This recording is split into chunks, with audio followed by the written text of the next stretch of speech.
Noong panahong siya'y hari, masiglang kanyang pagbati.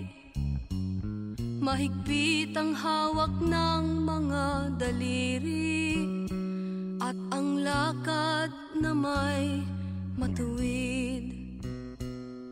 Mahusay ang kanyang talumpati, makisig kung siya'y magdamit. Malalim ang kanyang pag-iisip, at lahat ay sa kanya nakatitig.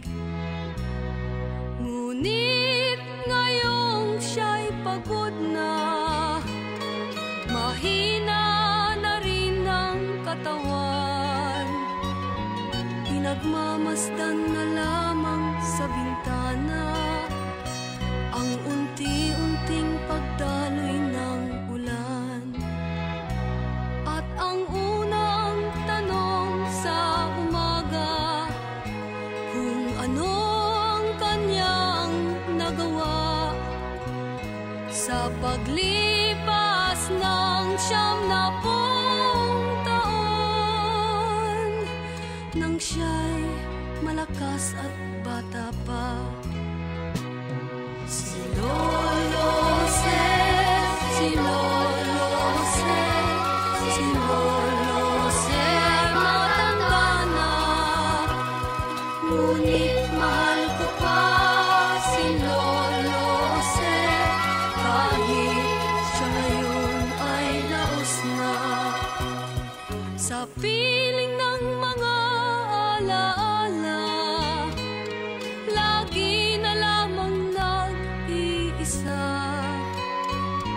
Kahit sulyap walang maaasahan, sa anak na di man siya mapagbigyan.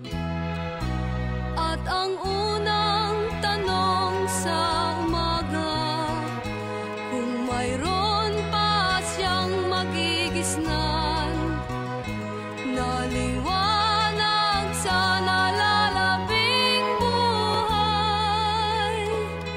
Ngayon siya'y matanda at laos na. Si Lolo Jose, si Lolo Jose, si Lolo Jose ay matanda na. Ngunit mahal ko pa si Lolo Jose, kahit siya ngayon ay laos na. Sa dilim ng kanyang pag-aasam, maghapon na lang nakabantay. Kung kanyang matatanaw pa ang hiwaga nang hindi malimot niyang nakaraan. At ang diwa ng kahapon di na matagpuan. At ang sinag ng umaga di naanan ng ulan. At ang hirap na nasa puso di na mapapantayan. Kung maari lang pawiin ang dusa.